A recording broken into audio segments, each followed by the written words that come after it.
Do ponto de vista do cérebro, o que ele tá tentando fazer quando ele é bipolar? Porque ele acha que ele tá fazendo certo, né?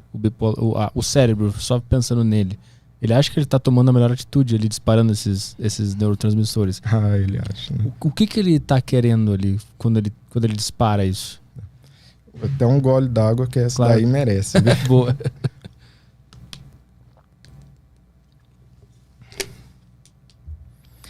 O que acontece muitas vezes, por exemplo, a gente tem um mecanismo de estresse que todo mundo tem. Que é o quê?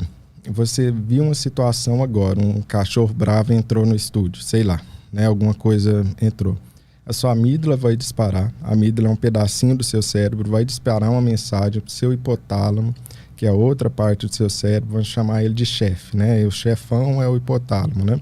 Que vai mandar uma mensagem para o gerente, que seria a hipófise, outra glândulazinha, que vai mandar uma mensagem lá para a sua glândula suprarrenal, que fica em cima dos rins, que é o funcionário, para falar o quê? Produz aí o quê? Adrenalina e cortisol. São 2 hormônios de estresse que jogam no seu sangue, né? Então, vamos lá. O chefe para o gerente funcionário produzindo adrenalina e cortisol. Esse é um mecanismo normal para todo mundo, é isso que acontece. O problema é que na bipolaridade, esse mecanismo está hiperativado. Quer dizer que eu não tenho apenas uma pequena liberação em um momento específico. Eu tenho uma liberação muito maior. Um mecanismo que está reagindo muito mais. Esse é um dos mecanismos que acontecem no cérebro, né? Uma amígdala aumentada e com isso essa produção de adrenalina e cortisol super aumentada no seu sangue, causando todos os sintomas que a gente está falando. Por exemplo, muita gente acha que bipolaridade é feliz e triste, né? Então, esse seria o conceito que muita gente teria. Quando, na verdade, a irritabilidade é que é o sintoma mais comum que existe. Então, um mecanismo no cérebro que acontece é esse. Outro mecanismo no cérebro que acontece é aquela elevação dos neurotransmissores, né? Que eu falei da dopamina, glutamato e da noradrenalina, né?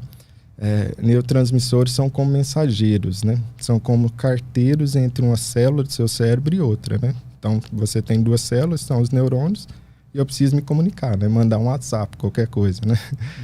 E os neurotransmissores são isso. O cérebro está exacerbando algo que seria, em teoria, normal, mas fica exacerbado na bipolaridade nesse momento, né? Outro mecanismo que acontece é o quê? Eu aumento a inflamação, coisa que chama de citocina. Citocina é como se fosse o mensageiro entre as células do seu sistema imune. Você tem um sistema imune, você tem 2 células ali, né? Célula 1, célula 2. Elas precisam conversar, precisam mandar mensagem, todo mundo precisa se comunicar. Quem que comunica? A citocina, que é o mensageiro entre eles, né? Tem nomes bonitinhos que os cientistas deram, né? Interleucina 6, interleucina 10, TNF-alfa, por aí vai. Essa aí está aumentada. Então, acaba tendo um estado pró-inflamatório na bipolaridade. Pensa como se o cérebro estivesse pegando fogo, esteja inflamado, né? Isso acontece na depressão, isso acontece na mania também.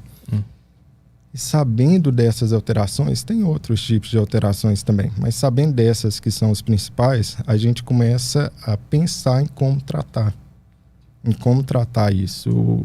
Qual seria a forma de não deixar esses mecanismos no cérebro, que acontecem no cérebro, é algo real, né? Isso é importante esclarecer. A bipolaridade é algo real que acontece no cérebro, é um desequilíbrio químico que está ocorrendo no cérebro. Alguns desses mecanismos eu citei. Não é personalidade, não é falta de Deus, não é porque a pessoa quer, não é preguiça, nada disso. É um mecanismo que está ocorrendo ali no cérebro, né? E agora, sabendo disso, eu preciso saber como que eu combato isso. Como que eu faço para que esses mecanismos não disparem e eu tenha sintomas como de depressão ou da fase de mania, né? Mas qual é o gatilho para esses três... essas 3 sequências de coisas que tu falou acontecerem? Ele tem que ver alguma coisa ou é do nada? O cérebro está trabalhando sozinho de acordo com isso que tu falou. E eu tô no computador e daqui a pouco ele dispara e eu começo a entrar numa fase assim. Excelente, né? O que a gente sabe? Por quê? A gente sabe muito de bipolaridade porque o primeiro remédio que foi inventado para bipolaridade foi em 1949, que foi o lítio. Então, por séculos, tudo que a gente fez foi observar a pessoa. Você não tinha tratamento medicamentoso, farmacológico, né? Então, a gente sabe exatamente como que acontece na vida de uma pessoa. E, em geral, é o quê? Ela tem a primeira fase, o primeiro episódio de humor na vida dela, que, em geral, tem um gatilho externo. É o que você está perguntando. Tem um gatilho externo. Então, aconteceu algo. Um divórcio, terminou com a namorada, perdeu o emprego. Aí, lá no segundo episódio que ela tem outro gatilho externo. Seja o estresse que for. Excesso de trabalho, um chefe chato. Já lá no terceiro, quarto episódio, começa a ser espontâneo. Então, agora eu não preciso mais de um gatilho externo, eu não preciso mais de um estresse externo. Eu preciso de nada. É virou natural. Uhum. Por quê? Porque o cérebro aprende a ficar doente do mesmo jeito que ele aprende a ficar saudável. Isso é muito importante da gente entender. Tem um estudo que ele funciona como, né? É uma sacanagem com os ratinhos, mas fizeram o estudo, que é o quê? Os ratinhos foram bastante, né? Sempre pagando preço, né? Coitado deles, né? Mas era o quê? O cientista ia lá, dava um choque no cérebro do ratinho, ele tinha uma convulsão, se debatia. No outro dia lá, dava choque no ratinho, tinha convulsão. No outro dia tinha convulsão. Até que, nos outros dias subsequentes lá, não dava mais choque e ele começava a convulsionar. Aí não dava mais choque e ele começava a convulsionar de novo. O quê? O que antes era provocado se tornou o quê? Espontâneo. Uhum. O que era provocado se tornou espontâneo. Além de um outro mecanismo que a gente chama de sensitização, que tem um nome bonito para chute na canela. Eu costumo brincar que é chute na canela, né? Você toma um chute na canela em um lugar, doeu, você vai ficar chateado. Mas se eu dou outro chute no mesmo lugar, dói mais. Se eu dou outro, dói mais. Até que vai doendo cada vez mais aquela área, porque eu estou chutando sempre no mesmo lugar. Uhum. Pensa que uma fase de humor, de depressão ou de mania é isso, é um chute no cérebro. É um chute no cérebro, né? Então, o que acontece na sensitização? Os episódios ficam com sintomas mais graves, mais intensos, demora menos tempo entre os episódios. Então, eu tive um episódio em 2015 e o outro só em 2020, 5 anos de intervalo. Mas o próximo vai ser 3 anos, o próximo vai ser 2, o próximo vai ser 1. Né? Então, eu reduzo o intervalo entre as crises e, pior, ele responde menos ao tratamento, aos medicamentos que a gente tem disponível. Essas 3 coisas aí é o que acontece na sensitização, que é esse mecanismo de primeiro é gatilho, depois se torna espontâneo. É o cérebro se chutando, né? Porque ele aprendeu a se machucar e também aprendeu a ser sensitivo, né? Então ele fica se chutando e não para mais. Exatamente. E por que, por exemplo, esse gatilho que a gente estava falando agora? O cara teve um gatilho lá com 10 anos, 12, e foi a primeira coisa que fez ele ter isso. Por que esse gatilho não desencadeou outra doença e desencadeou especificamente bipolaridade? Excelente pergunta. Obrigado. Muito boa.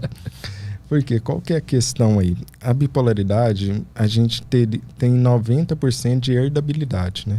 Então, herdabilidade é um nome difícil para quem é o culpado. Quem é o culpado aqui desses sintomas, né? 90% de herdabilidade é a maior herdabilidade que existe na psiquiatria. Ganha de ansiedade, depressão, de toque, qualquer coisa, esquizofrenia. Não tem nada que tenha uma herdabilidade tão grande quanto a bipolaridade, 90%. Então, a genética é culpada, basicamente, né? Você ouve muito falar que questões assim de saúde mental tem a ver com genética, mais a interação no meio, né? Na bipolaridade tem a ver com muita genética, é muito genético, e também com a interação no meio. Mas, basicamente, por que essa pessoa desenvolveu bipolaridade e não ansiedade? Pela genética. A culpa é da genética. Né? Então, é importante de entender essa herdabilidade na psiquiatria, e volta até naquele primeiro ponto que a gente conversou lá. Por que eu preciso de uma consulta, de uma entrevista maior para saber se alguém é bipolar? Porque eu preciso saber da história familiar. Se a pessoa não tem um histórico familiar, ela não é bipolar. Esquece, não é isso que acontece. O que acontece na bipolaridade é o seguinte: a pessoa tem bipolaridade e a mãe ou o pai tem, o tio ou tia tem, os avós têm. Você vai encontrar muitas pessoas em uma parte da família ou 2 partes. Só que muitas vezes, se até o Kanye West e a Rita Lee têm dificuldade de receber o diagnóstico, seus familiares não receberam. Mas eles tiveram outras coisas. dependência com álcool, problema com álcool, ou muita impulsividade. Nossa, aquela pessoa é tão difícil, que pessoa difícil, impulsiva. Ou depressão que não melhora nunca, desconfia. Se a depressão não melhora nunca, é provável que ela seja bipolar e não uma depressão não bipolar. Tem que desconfiar. Ou casos de suicídio na família, porque a bipolaridade é a doença que mais suicida, né? 15% das pessoas, né?